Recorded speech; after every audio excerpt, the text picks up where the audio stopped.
Это актуальное интервью в студии Сергей Михедов. Здравствуйте. Органами прокуратуры республики проводится системная работа за соблюдением конституционного права граждан на обращение в органы государственной власти и местного самоуправления. Какая ситуация складывается в этой сфере, мы поговорим сегодня. Гостья в студии Нана Огучонова, старший прокурор отдела по надзору за исполнением законов в социальной сфере. Анна Васильевна, здравствуйте. Здравствуйте. Вот какая ситуация складывается на территории республики с соблюдением законодательства о порядке рассмотрения обращений граждан? Порядок рассмотрения обращений граждан, о котором мы сегодня будем говорить, распространяется на правоотношения, связанные с рассмотрением государственными органами, органами местного самоуправления, их должностными лицами, обращений граждан и их объединений, а также юридических лиц, а также на правоотношения, которые связаны с рассмотрением обращений государственными и муниципальными учреждениями, иными организациями, которые осуществляют публично значимые функции. Под обращением мы понимаем направленные в письменной форме или в форме электронного документа, в том числе через единый портал государственных и муниципальных услуг, предложение, заявление или жалобу, а также устное обращение гражданина. Под предложением мы понимаем рекомендацию гражданина по совершенствованию закона или правового акта иного, деятельности органов власти, совершенствованию и улучшению социально-экономической и иных сфер деятельности государства и общества.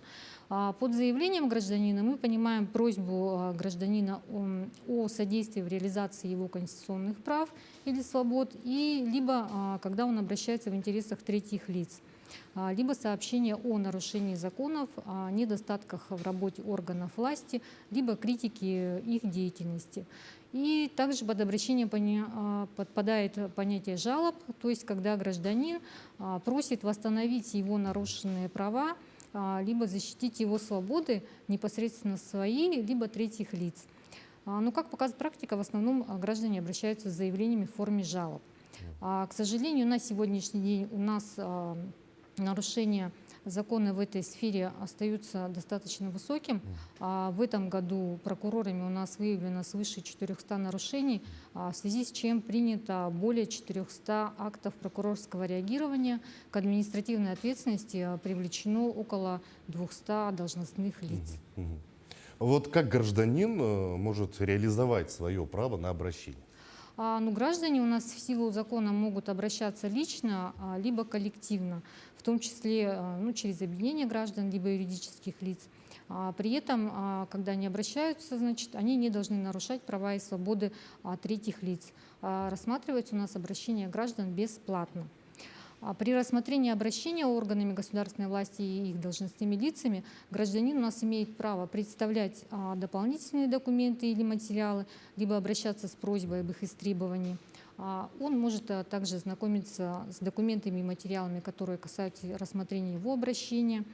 Также он имеет право, основное, это получать письменный ответ по существу всех поставленных доводов и его обращений. Кроме того, если он не согласен с ответом, с результатами рассмотрения обращения, он имеет право его обжалования. Также в ходе, на любой стадии рассмотрения его обращения он может обратиться в тот орган, который он направил свое обращение, с заявлением о прекращении проверки, рассмотрения его обращения. В каком порядке рассматриваются обращения граждан?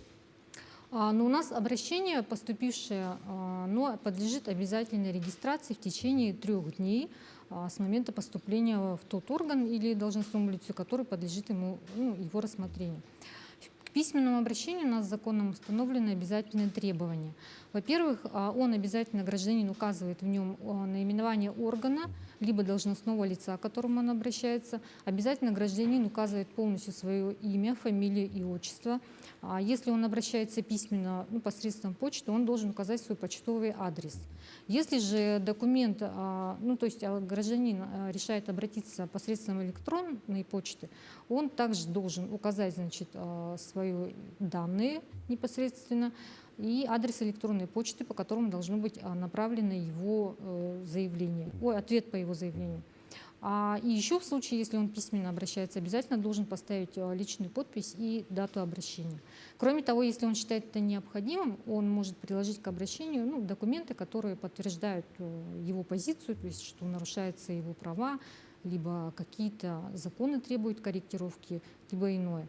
И, значит, если же гражданин обращается через единый портал государственных и муниципальных услуг, то в этом случае там к электронной почте идет привязка, его номер личный идентификационный присваивается, и ответ уже автоматически гражданин получает через этот единый портал.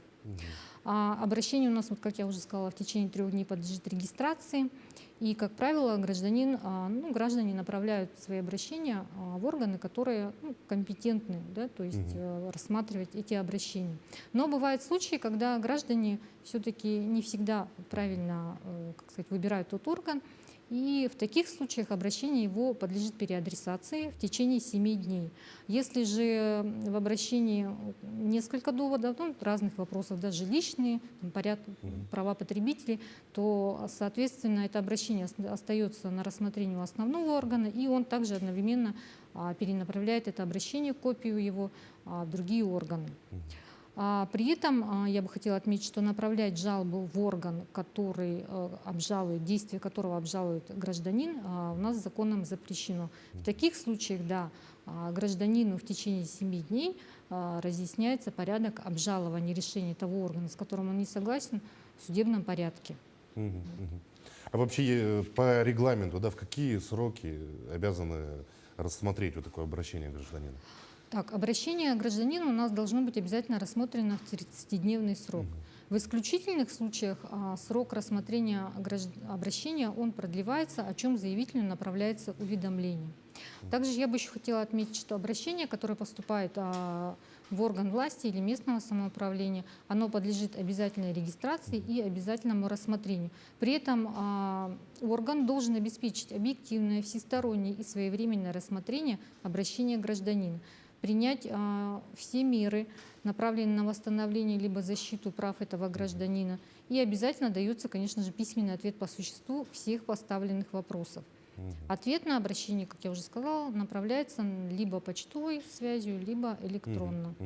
Но есть такие исключения, я хотела бы отметить, что если в письменном обращении у нас не указаны фамилия либо почтовый адрес, по которому должен быть дан ответ, то ответ не направляется. Потом обращение, где содержатся нецензурные либо оскорбительные выражения, угрозы жизни, здоровья и имущества должностного лица, а также членов его семьи, они тогда могут тоже быть оставлены без ответа, но заявитель одновременно уведомляется об этом, и ему разъясняется его право о недопустимости злоупотребления правом обращения.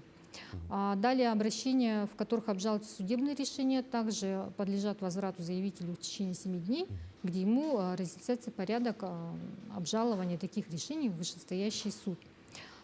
Если обращение не поддается прочтению, то в таких случаях, опять-таки, если фамилия гражданина поддается прочтению и адрес его, то в таких случаях заявителю уведомляется, что ответ по существу не дается, ему просто уведомляется, что невозможно было дать оценку доводам, и в таких случаях гражданин не лишен права повторного обращения в тот же орган. Кроме того, значит, если и такое есть исключение, что если текст письменного обращения не позволяет также определить суть предложения, жалобы либо заявления, то опять-таки обращение возвращается заявителю, и гражданин также может повторно обратиться, конкретизировать свои требования. Кроме того, значит, может быть заявителем переписка прекращена. Это бывает в таких случаях, когда гражданин неоднократно уже обращался в этот орган, ему неоднократно давались ответы по всем интересующим его доводам. И в этих случаях полномоченный орган принимает решение, что переписка с ним прекращается, и об этом уведомляется заявитель. Кроме того, значит, иногда бывает, что граждане запрашивают сведения, которые относятся к гостайне, либо содержат сведения, которые не подлежат разглашению. В таких случаях заявитель также уведомляется, что ответ не может быть дан по существу, поскольку есть вот такие установленные законом обстоятельства. Ну и, как я уже сказала, это все должно быть, общий срок у нас 30 дней. Мгм. Ну вот что касается нарушений, да, вот какие нарушения допускаются при рассмотрении обращений граждан? Но основное, конечно, самое распространенное нарушение — это когда не соблюдается 30-дневный срок рассмотрения обращений. Да? То есть заявление зарегистрировано, ответ дается там, на 40-й день, на 50-й день. А бывают вообще случаи, что человеку ответ вообще не направляют. Ну, бывает такое, что когда заявителю направляют ответ, но технически могут допустить ошибку, указать электронный адрес почты неверно. Да? Но в таких случаях это будет рассматриваться, что ответ заявителю не направлен, он его не получил. Иногда бывают случаи, когда гражданину не дается ответ по всем поставленным вопросам, которые его интересовали. Ну, то есть, может, он там 7 вопросов поставил, ему там на 3 ответили, то как бы тоже это не совсем правильно. По обращениям иногда бывает, что когда к компетенции другого органа относятся, могут не перенаправить в этот орган. Вот. Мгм. Ну вот, а что касается, да, например, количества заявлений, да, вот сколько обращений человек может, например, в течение года отправить? Есть ли какой-то лимит? Или может сколько угодно обращений? Ну, лимитов нет. Лимитов никаких Нет, нет, да. нет. А что касается коллективных обращений, например, да, есть же, да, например, в управляющую компанию какое-то обращение, жалоба, может быть, коллективная от жильцов дома. Здесь как-то меняется регламент или Ну, работа ведется так же? Нет, для управляющих личном компаний применяются обращении. иные положения. Да, на них вот те нормы, о которых я сейчас говорила, они не распространяются. Мгм. Мгм. Ну вот какая ответственность предусмотрена за нарушение законодательства о порядке рассмотрения обращений граждан? Но у нас за нарушение порядка рассмотрения обращений граждан действующее законодательство для должностных лиц государственных органов власти, органов местного самоуправления, государственных и муниципальных учреждений и иных организаций, которые выполняют публично значимые функции, установлена административная ответственность статьей 5.59.59 Кодекса об административных правонарушениях в виде административного штрафа в размере от 5 до 10 тысяч рублей. Кроме того, если гражданин считает, что незаконными действиями или бездействием при рассмотрении его обращения был причинен ему ущерб, он имеет право взыскать этот ущерб, либо моральный вред через суд. Мгм. Вот.